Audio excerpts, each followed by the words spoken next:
el argumento, digamos, o la línea de razonamiento que yo había presentado era que existe, digamos, que los economistas discutieron acerca o se plantearon la necesidad de desarrollar algún concepto de eficiencia y que en buena medida y que adoptaron entonces este criterio de óptimo de Pareto,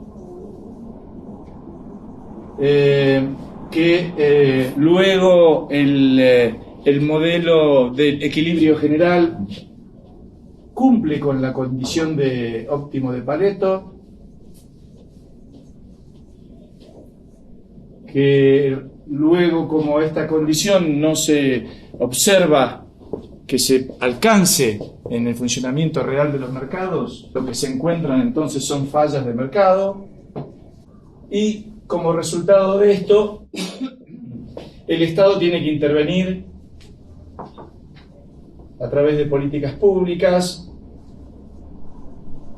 para resolver estos problemas y acercarlos, digamos, al óptimo, ¿no? Que este era el mecanismo esencial de razonamiento que uno encuentra detrás de la justificación de un amplio espectro de políticas públicas en la actualidad, en todo tipo de gobiernos, inclusive, si bien estas son teorías microeconómicas, yo diría que las teorías macro keynesianas tienen un componente muy similar, porque el argumento es que los mercados fallan en poder sacar a la economía del pozo en el cual, bueno, esta animal spirit de los empresarios la han llevado, y entonces el Estado tiene que ser también el que la tiene que sacar, ¿no? O sea que el argumento es bastante paralelo en ese sentido, si bien esas son teorías macroeconómicas y esta es esencialmente micro, pero son teorías que, por supuesto, definen en buena medida o buscan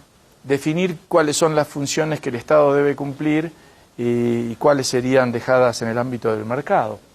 Bueno, esto es un esquema simplificado, digamos, de lo que yo creo que es el mecanismo de razonamiento predominante, y recuerdan ustedes que en la reunión anterior yo había sacado de aquí otra alternativa, que era la alternativa institucional, digamos, de que no, por supuesto, no negamos que estos problemas que aparecen aquí existan, externalidades, bienes públicos, imperfecciones de la competencia, información asimétrica.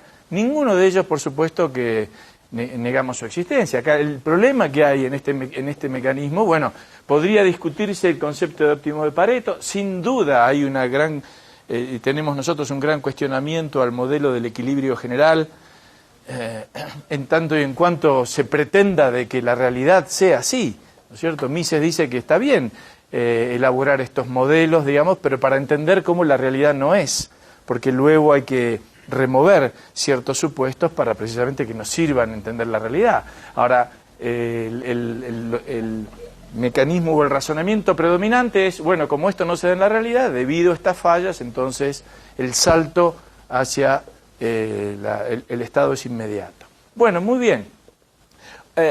El otro día vimos esencialmente lo que había aquí adentro, y hoy quiero que veamos un poco de lo que hay aquí. Entonces vamos a analizar esto, el Estado, porque este razonamiento además muchas veces asume el fracaso del mercado y el éxito del Estado, ¿no? Entonces, la verdad que en virtud de qué esto va a ser así. Entonces, lo que voy a presentarles hoy son algunos desarrollos, algunos que han sido fundacionales de lo que hoy llamamos teoría de la elección pública, public choice, otros más actuales y recientes, digamos. Y por supuesto que lo quiero hacer en el sentido de esta frase de Winston Churchill que aparecía ahí, ¿no? Porque, claro, todo el desarrollo del public choice es una crítica al funcionamiento de la política en el ámbito de la democracia. Y debo decir que me he encontrado en algunas posiciones como estas con, obviamente, personas que entienden de que uno está haciendo una crítica a la democracia como si uno prefiriera las dictaduras o las monarquías o cosas por ese estilo. Entonces, esta frase de Churchill lo que hace es presentar a la democracia como algo, bueno, aceptemos que es imperfecta. Y básicamente lo que está diciendo Churchill es, mire, ha habido distintos sistemas de tiempo en tiempo, la democracia se ha dicho que es muy mala, pero la verdad que es lo mejor que hemos podido tener. Digamos, no se nos ocurre, todavía no hemos encontrado algo que sea mejor que ello, ¿no? Entonces, mira, aquí está textualmente entonces, ¿no? Muchas formas de gobierno han sido ensayadas y lo serán en este mundo de vicios e infortunios. Nadie pretende que la democracia sea perfecta o omnisciente. En verdad se ha dicho que es la peor forma de gobierno, excepto por todas las otras que han sido ensayadas de tiempo en tiempo. Sí, irónicamente está diciendo, bueno, miren, es lo que hemos logrado hasta ahora, ¿no? En particular a mí me parece importante destacar esto porque nosotros ahora tenemos al hijo de un famoso presidente como candidato, que es Alfonsín, pero en su momento el padre había hecho una campaña con un lema que era: con la democracia se cura, con la democracia se educa, con la democracia se sana. Y claro, no tiene nada que ver. La verdad que la democracia no garantiza nada de eso. Es simplemente un mecanismo para cambiar de gobierno en forma pacífica y hacerlo a través de la opinión mayoritaria de los votantes. Pero no garantiza que elijamos ningún gobierno que vaya a solucionar ninguno de esos problemas, ¿no? Entonces, hay que tomar en cuenta eso. Bueno, en primer lugar, este razonamiento neoclásico asume, por supuesto, que el individuo persigue el interés personal en el ámbito del mercado. Ahora, curiosamente, la filosofía política tradicional, y esto lo había asumido también la economía, era que el político, sin embargo, lo que hacía era perseguir el bien común. Es decir, cuando el individuo está en el mercado, persigue su interés personal y es guiado como por una mano invisible para contribuir al bienestar general. Ahora, el individuo en la política persigue el bien común. Ese es el primer cuestionamiento que hace la escuela del public choice. Buchanan y Tullock dice, vamos a... Esta división del individuo no va. ¿Por qué va a ser un santo en un lado y un diablo en el otro? Son las mismas personas. Entonces, de lo que se trata, por ejemplo, la economía neoclásica había asumido, entonces, bueno, olvidémonos del gobierno, veamos nuestros modelos de cómo funciona el mercado y asumimos que por detrás hay un dictador benevolente. ¿Qué quiere decir un dictador benevolente? Bueno, dictador porque según la definición tradicional de la filosofía política, el Estado es el monopolio de la coerción, ¿no?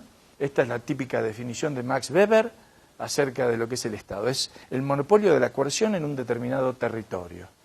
Bueno, muy bien. Fíjense ustedes, para ver que esta definición es correcta, creo yo que cuando uno ve que hay desafíos a ese monopolio es cuando hay problemas. Es decir, cuando la FARC desafía al gobierno de ese monopolio, hay problemas en Colombia. Si Chávez amenaza a Colombia, también hay problemas. E incluso cuando la delincuencia interna desafía el monopolio de la violencia, obviamente también hay un problema en ese sentido. Entonces, esta es la definición de la filosofía política, la economía la toma y abstrae. Piensa que hay un gobierno benevolente que tiene el monopolio de la fuerza y que lo va a utilizar para el bien común de la población. Entonces llegan los autores del public choice y lo primero que dicen es: vamos a cuestionar esto. ¿Cómo es esto de que el individuo en la política persigue el bien común? La verdad es que eso no nos permite explicar muchas cosas de las que uno ve en la realidad. La teoría tiene que servirnos para explicar la realidad. Entonces, ¿cómo entendemos, por ejemplo, no sé, tendría que buscar mejores casos en Guatemala, ¿no es cierto? Pero, por ejemplo, este caso del divorcio, ¿no es cierto? ¿Y eso era en pos del bien común o del bien personal, digamos? ¿Estaban buscando su interés personal o el interés común de toda la población magnánimamente? Me parece que esta teoría no me cuaja para entender este tipo de actitudes que ocurren en la política. Entonces ellos dicen, vamos a remover este supuesto y vamos a basar nuestro análisis en el mismo supuesto de que todos buscamos el interés personal, tanto sea en el mercado como en la política. Entonces, ¿qué ocurre?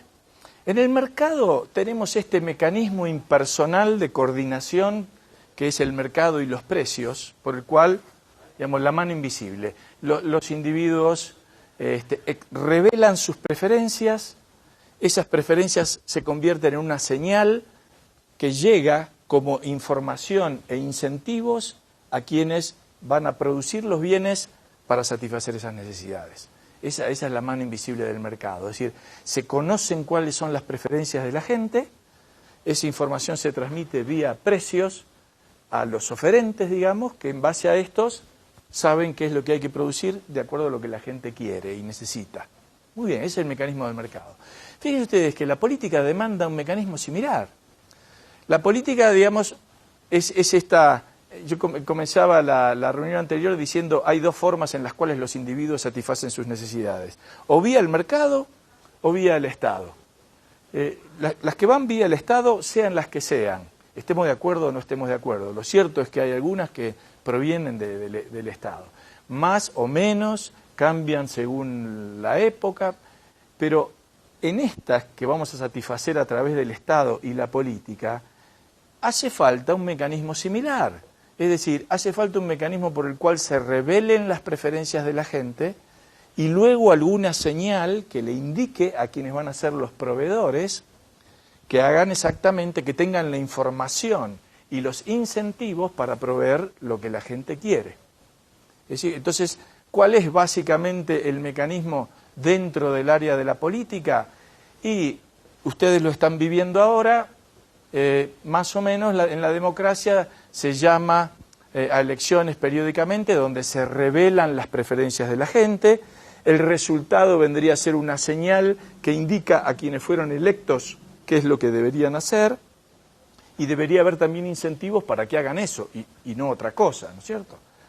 Bueno, vamos a ver ahora este mecanismo. En el mercado hemos visto el funcionamiento del sistema de precios. Es verdad, con imperfecciones, con estos problemas que aparecen acá, pero también hemos visto que el mercado tiene estas soluciones institucionales, hemos visto el tema, ¿no es cierto?, de los faros, los bienes públicos, etcétera, etcétera, todo eso.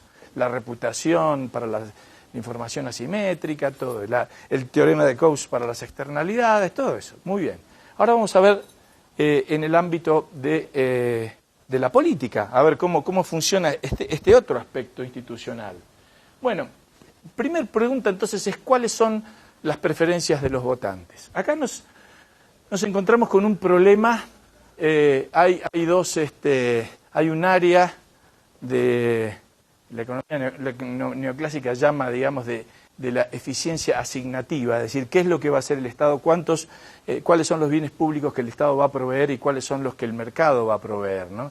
Ahora, acá se nos presenta ya un problema muy importante para el votante y para que el votante exprese sus preferencias. ¿Por qué? Porque el votante tiene que decidir y tiene que tomar una decisión acerca de qué bienes o servicios necesitamos para todos en conjunto. Ahora, el problema que se nos presenta a todos como votantes es que como el Estado es monopólico por naturaleza, puede ser no solamente un instrumento de proveer bienes que sean comunes para todos, sino también puede ser un instrumento de proveer bienes privados que favorezcan a algunos en particular. O sea, puede ser, lo que llamamos un proveedor de rentas. Es decir, tratemos de poner ejemplo. Puede ser que nos dé seguridad a todos, digamos como un bien común, defensa, vamos a poner por ejemplo, pero también puede ser que le da subsidios a este y le saca a aquel y le da al otro. Y entonces la verdad es que para el votante es muy difícil separar uno de otro. El votante tiene que estar tremendamente informado para poder dilucidar, por ejemplo, de que este pedido que hacen, por ejemplo, no sé, los cafeteros, ¿no es cierto?, que hacen un pedido de que aumente el precio mínimo en beneficio de toda la economía guatemalteca. Entonces el votante tiene que dilucidar, ¿es esto realmente en beneficio de toda la economía guatemalteca o es nada más que en beneficio de esta gente, de los cafeteros? Y no es fácil eso, por supuesto, para el votante. Entonces llegan todas estas demandas para acciones que el Estado tome, que el votante entonces tiene que de alguna forma tratar de separar, y no es tarea en absoluto sencilla, ni siquiera para nosotros, porque obviamente todo aquel que busque del Estado un privilegio no lo va a plantear como tal, lo va a plantear como que esto es un bien para todos. Sí, para poner esos ejemplos estúpidos que yo tengo, ¿no? Supongamos que yo quisiera que se venda mi libro, ¿no es cierto? Y yo entonces estoy promoviendo una resolución del Ministerio de Educación que diga el único libro de economía que hay que estudiar es el de Krause, ¿no? Para mí sería genial, porque se vendería mi libro en cantidad, pero yo lo voy a plantear así, es ridículo, todo el mundo se va a dar cuenta de que yo lo único que quiero es eso. Yo lo voy a plantear de una forma muy general y tratando de hacer pensar que para todas las escuelas de Guatemala lo que más le conviene es un libro que tenga estas características, por ejemplo, que vincule la economía con la literatura. ¿Cuántos libros hay de eso? Resulta que hay uno solo de eso. Bueno, listo, ¿no? Entonces, pero nunca lo planteé directamente como si fuera un beneficio para mí. Sería muy tonto hacerlo. Entonces eso complica muchísimo esta división. Por otro lado, tenemos un problema de incentivos para la racionalidad del votante. Esto es una vieja contribución de los primeros precursores del public choice. El argumento es el siguiente. En el mercado yo estoy muy incentivado a estar informado porque las consecuencias de mis decisiones recaen directamente en mí. Es decir, si yo voy por el supermercado y voy viendo vinos, por ejemplo, y no le presto atención ni a las marcas, ni a los precios, ni nada, un poco elijo al azar, pero quiero un buen vino, pero bueno, tomo y no me fijo, y me llevo un vino cualquiera, después llego a mi casa y resulta que era un vino horrible, asqueroso, bueno, la consecuencia recae en mí directamente, entonces yo tengo un fuerte incentivo a estar informado acerca de esta decisión que voy a tomar. Ahora, en la política, la vinculación entre mi decisión y el resultado es tan tenue, porque yo soy acá el otro día me dijeron, ¿cuántos votantes habrá acá en Guatemala? ¿Cuántos? 7 millones. O sea que mi decisión en septiembre es una 7.000.000ª parte del resultado total. Está claro que mi voto no decide el resultado de la elección. Va a haber un presidente al margen de mi voto personal.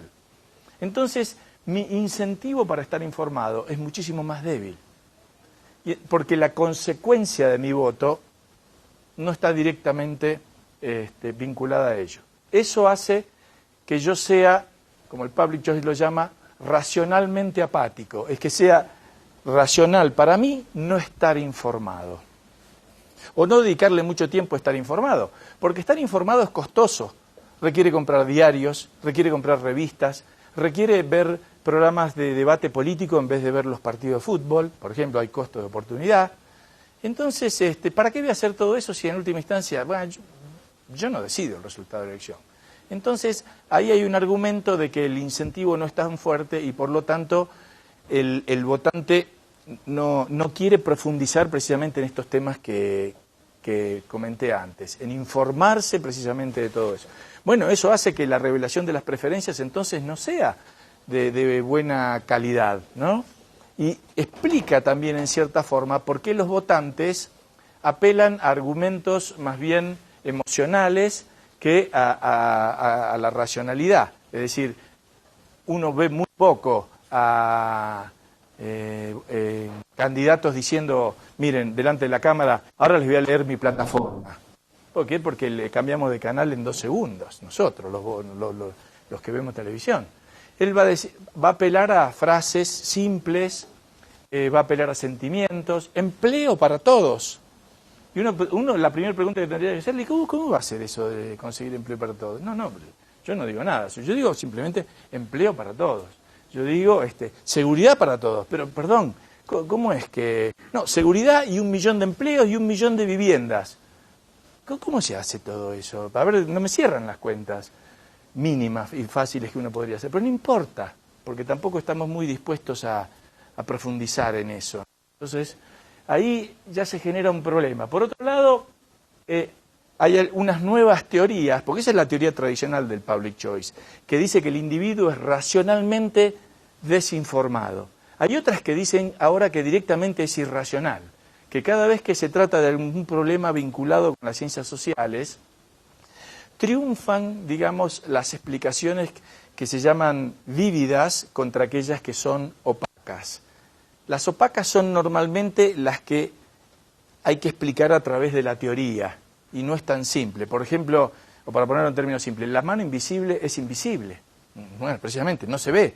Hay que conectar 3 neuronas para entender cómo funciona la mano invisible. En cambio, la mano visible del político y del Estado es muy fácil de ver.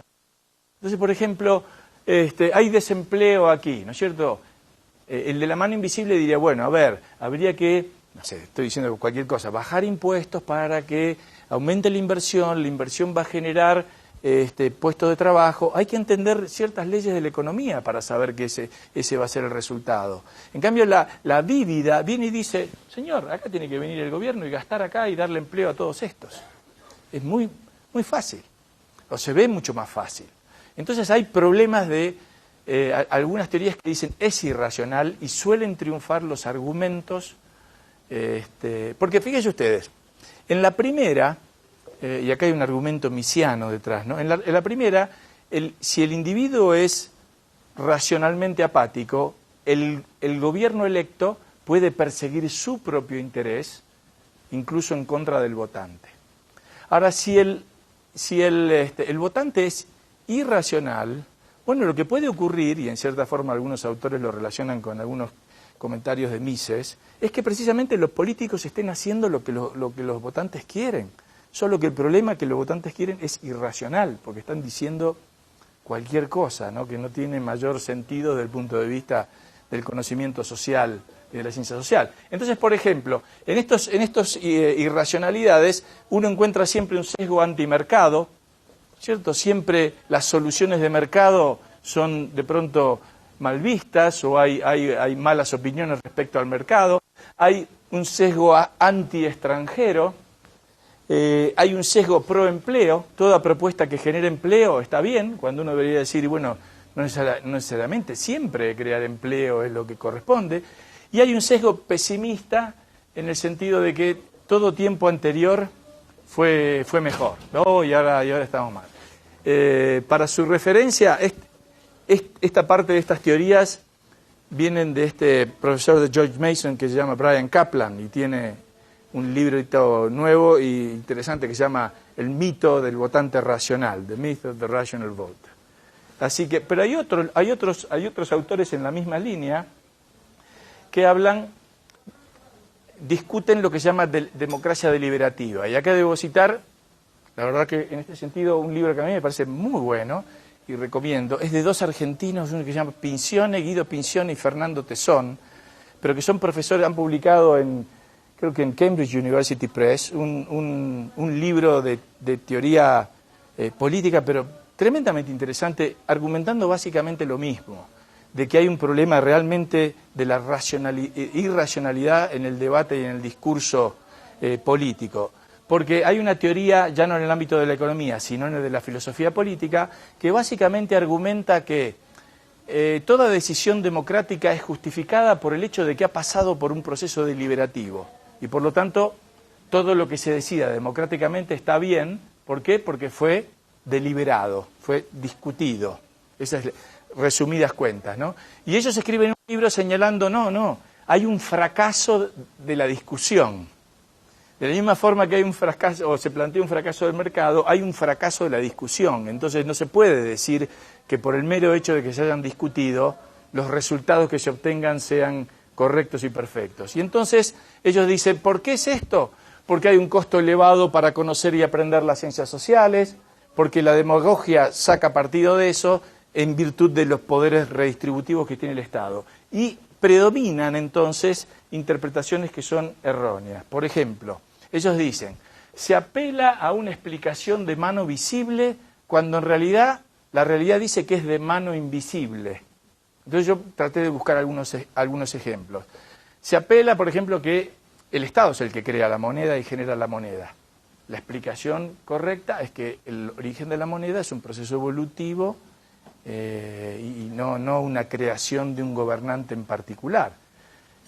Pero apelar a esta visión entonces positiva es más aceptada. O por ejemplo, puse aquí lo del tipo de cambio real, ¿no es cierto? Se considera que el gobierno puede manejar o puede determinar el tipo de cambio real. Lo único que puede hacer es determinar el tipo de cambio nominal. El tipo de cambio real lo determina el mercado a través de los precios de todos los bienes. Sin embargo, se genera esta mística de que el Estado puede fijar el tipo de cambio. Bueno, luego hay ciertas soluciones que son de suma cero, cuando para las ciencias sociales son de suma positiva. Entonces, típicamente, esta visión de que la riqueza de los ricos implica la pobreza de los pobres, ¿no? Parece un juego de suma cero. Para las ciencias sociales está claro de que esto no es así, de que hay generación de riqueza adicional, ¿no es cierto?, y que la riqueza de los ricos no sale de la pobreza de los pobres, ¿no? Pero sin embargo esto predomina. Bueno, o es al revés, o hay soluciones de suma positiva, la gente cree que son de suma positiva, cuando en realidad son de suma cero. Por ejemplo, la gente apoya que se proteja la industria nacional en algún aspecto, porque cree que eso es de suma positiva, cuando en realidad es suma cero, porque lo que va a proteger esa industria sale del bolsillo de los consumidores o de algún otro. Entonces se genera de nuevo esta irracionalidad. Luego hay mucho uso en el debate político de conceptos oscuros. Por ejemplo, el petróleo, en nuestro caso, ¿no? El petróleo es la soberanía nacional. Y uno dice, ¿qué quiere decir el petróleo es la soberanía nacional? ¿No es cierto? Es una frase que apela a emociones, pero que tiene racionalidad. Nada, ¿qué quiere decir? Porque, por ejemplo, en el caso de la Argentina, nosotros teníamos una petrolera estatal que se vendió a una empresa extranjera, a una empresa española. ¿Y qué pasó? ¿Perdimos la soberanía? ¿Nos invadieron entre tanto? ¿O no tuvimos más petróleo? No pasó nada de eso. Entonces, ¿qué quiere decir que se perdió la soberanía nacional? Es muy difuso realmente y confuso deliberar en esos términos, ¿no? Hay mucho uso de definiciones persuasivas, es decir, todo lo que tenga el adjetivo democrático y social está bien. Seguridad social, ¿no es cierto?, desarrollo democrático, hagan la combinación que ustedes quieran. Uno podría decir deporte democrático, música social, no sé, hagan cualquier cosa, suena muchísimo mejor si le ponemos democrático, si le ponemos social, y uno va a ver entonces constantemente este tipo de etiquetas en la discusión. Luego se discuten a veces superficialmente cosas que son normativas pero tremendamente complejas. Yo puse acá el tema del aborto. Tremendamente complejo, cuándo se origina la vida, en qué momento, en este momento, a los tantos... son cuestiones que en el fondo tiene que haber mucho sustento científico para discutir. No, sin embargo, se discuten y todos incluso opinamos sin mucho fundamento, vamos a ver, en ese tipo de cosas.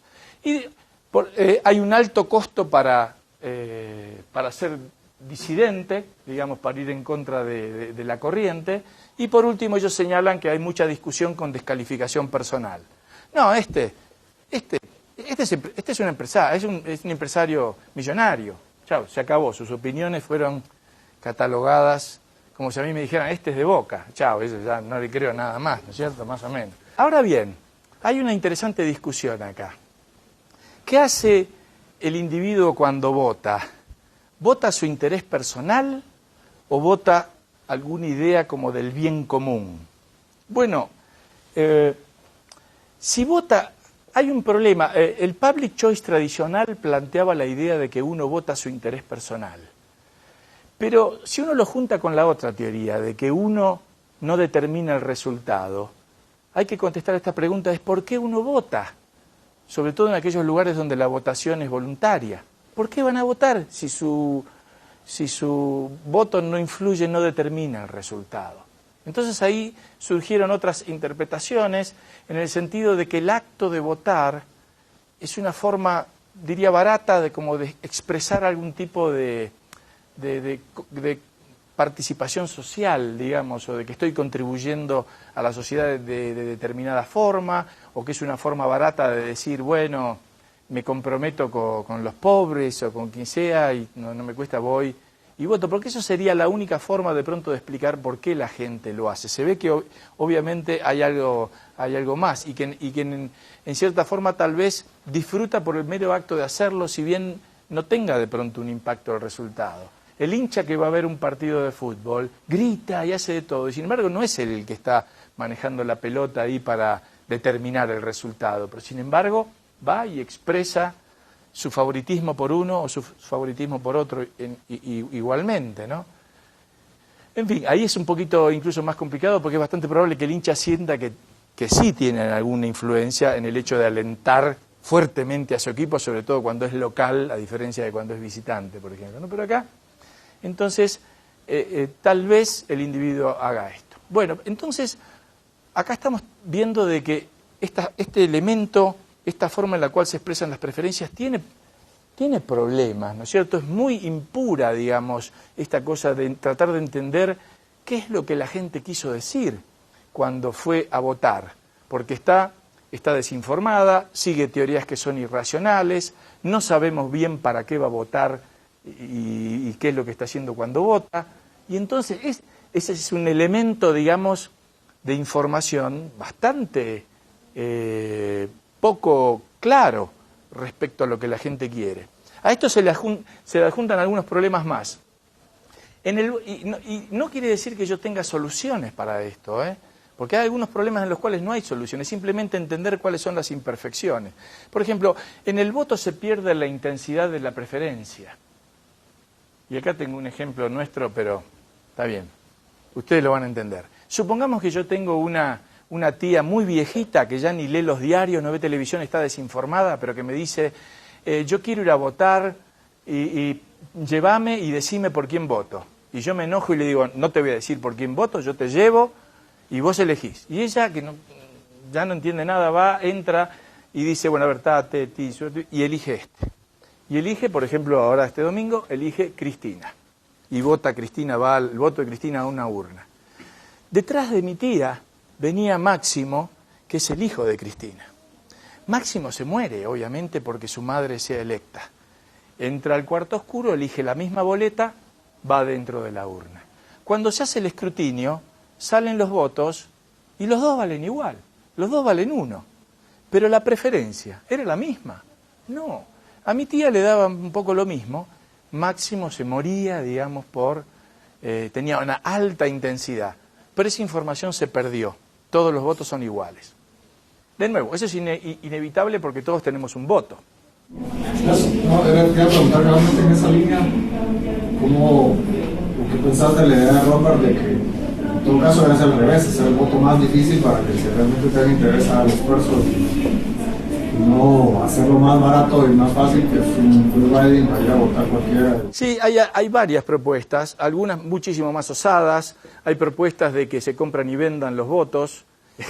Porque si vos no estás interesado en tu voto, vendéselo a alguien que tiene una preferencia muy loco. Por supuesto que si salís a decir esto, te crucifican ahí en algún lado, ¿no es cierto? Pero algunos han planteado eso. Realmente, si vos no te va a interesar el voto y vas a ir a meter ahí cualquier cosa en la urna sin informarte mucho, para eso es mejor que lo vendas a alguien que va a estar bien informado, que está dispuesto a comprarlo, digamos, y a usarlo. Esa es una.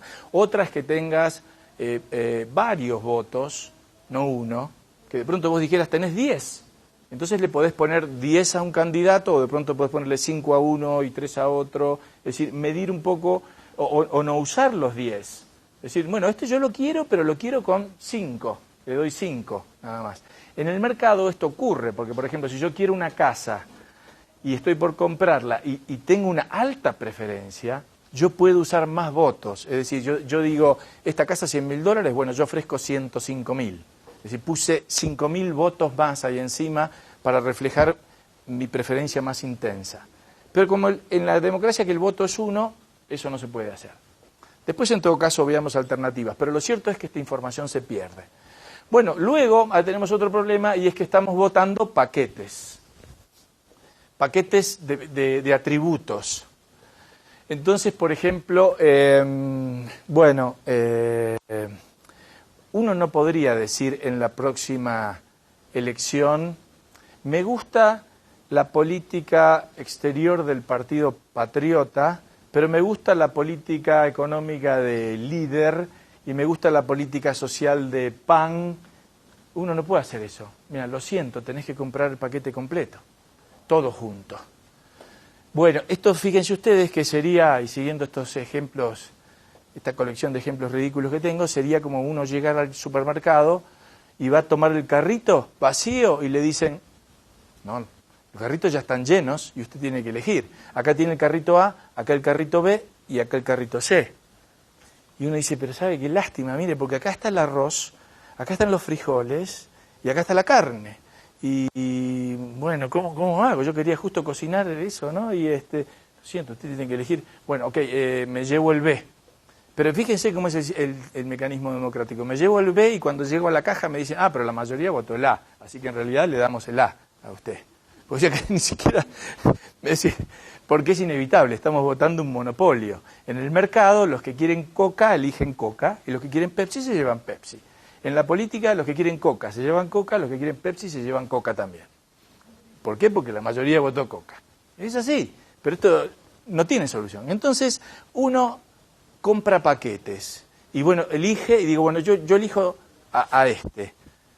Esto es lo que se presenta, ustedes ven al día siguiente de la elección, empiezan los artículos de los analistas políticos a tratar de descubrir qué es lo que la gente quiso decir. ¿Qué quiso decir la gente? ¿Votó por la política exterior de este señor? ¿Votó por la política económica? ¿Votó por la política de derechos humanos? ¿Por la seguridad? ¿Por qué? Bueno, muy difícil, porque como había un conjunto de cosas, y además muchas veces se vota también por atributos personales, es un señor agradable, parece buen líder y qué sé yo, vaya a saber cuáles son las preferencias de los votantes. Por último, en la política hay baja frecuencia en la revelación de las preferencias, porque se vota cada tanto, 4 o 5 años. En el mercado, si ustedes quieren, esta revelación es diaria, porque la gente va a los supermercados y está permanentemente Coca, Pepsi, ¿no? Y yo le puedo asegurar que los gerentes de estas compañías reciben esa información prácticamente a diario para saber qué es lo que están haciendo los consumidores. Pero en la política las preferencias se revelan muy cada tanto y puede pasar perfectamente de que se haya elegido un gobernante y luego cambien las preferencias de la gente y luego ya no sean en última instancia lo que la gente reveló en su momento. Entonces acá tenemos todas estas imperfecciones en el primer paso, que es el de la revelación de las preferencias de la gente. Ahora, luego hay que convertir esto en una señal, que es básicamente lo que hace el sistema electoral, es decir, transforma esto en un resultado electoral. Esto es parte de lo que se llama en realidad la economía el teorema de la indeterminación de Arrow, digamos, pero bueno, no aplicado a los sistemas electorales. Fíjense lo que tenemos acá, un simple modelo. Tenemos 3 votantes con este orden de preferencias. Pueden ser candidatos estos o pueden ser políticas. Está claro que como aparece acá, todos tienen las preferencias exactamente distintas, ¿no? Lo cual obviamente no es siempre el caso así, pero vamos a ver después qué aplicación práctica puede tener. ¿Qué es lo que ocurre acá? Es que acá necesitamos algún mecanismo para transformar estas preferencias en un resultado. Si le decimos a cada uno que vote su primer preferencia, tenemos un voto para X, un voto para Z y un voto para Y. No tenemos un resultado. Necesitamos algún mecanismo adicional. Típicamente en estos casos se usa una segunda vuelta, un balotage. Pero acá la cuestión entonces es, bueno, ¿pero quiénes van al balotage? Porque acá, fíjense que no hay forma de determinar cuáles son los dos que irían al balotaje. Entonces, ¿cuál es la paradoja de lo que ocurre? Es que según se elijan esos dos, el resultado va a ser distinto. Es decir, si nosotros mandamos al balotaje a X y Z, A vota X, B vota Z, y C, entre estos dos, prefiere Z. Si mandamos al balotaje a Z e Y, B prefiere Z, C prefiere Y, pero A, entre estos dos, prefiere a Y.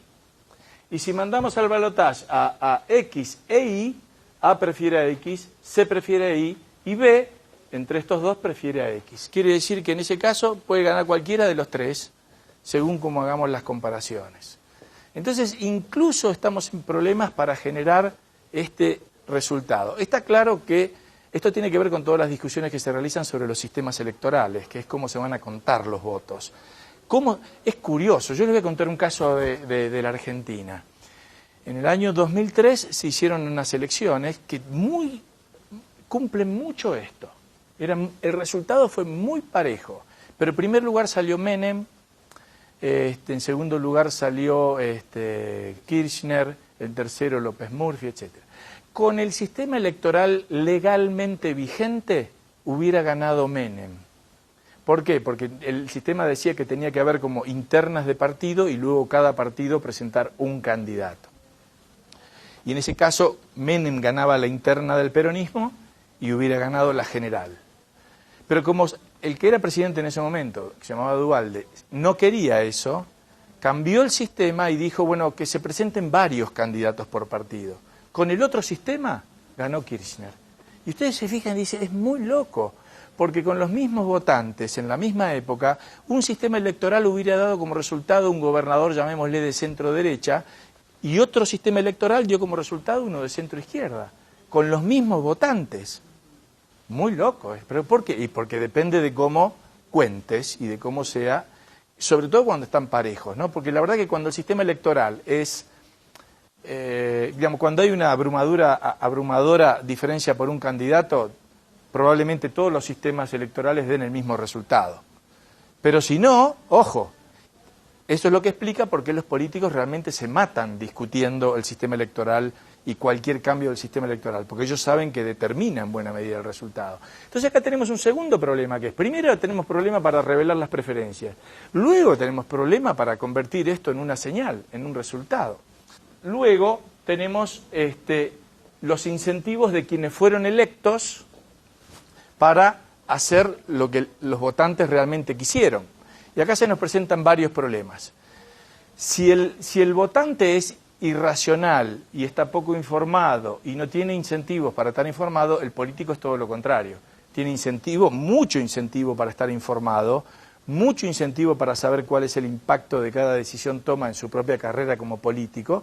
Y entonces acá nos encontramos entonces con políticos que buscan su interés personal, ¿no?, con una masa de votantes que de pronto está poco informada. Esto es lo que explica, y voy a terminar acá, si vamos a la discusión, entre otras cosas, la existencia del lobby. Porque si uno se pone a pensar en el lobby es una política que beneficia a algún grupo minoritario cargando el costo a todos los demás. Ahora, si la democracia es el gobierno de la mayoría, ¿cómo puede ocurrir eso en la democracia? Digo, que se aprueben políticas que benefician a la minoría en contra de la mayoría, si es el gobierno de la mayoría. La única explicación de eso es que acá hay claramente un problema de falta de información de los votantes que permite a los grupos de interés, junto con el interés personal de los políticos, de pronto de introducir y pasar políticas que benefician a un determinado grupo, por más que van en contra de todos los demás. Para poner un ejemplo práctico, ¿no?, que no sea de ninguno de nuestros países, el proteccionismo agrícola en la Comunidad Europea. Uno se pregunta, el 60% del presupuesto de la Comunidad Europea va a subsidio de la agricultura. ¿Cuántos agricultores hay en la comunidad? No más del 5%, pero y mucho menos tal vez, pero no más del 5%. ¿Y cómo puede menos del 5% llevarse el 60% del presupuesto? Es muy loco.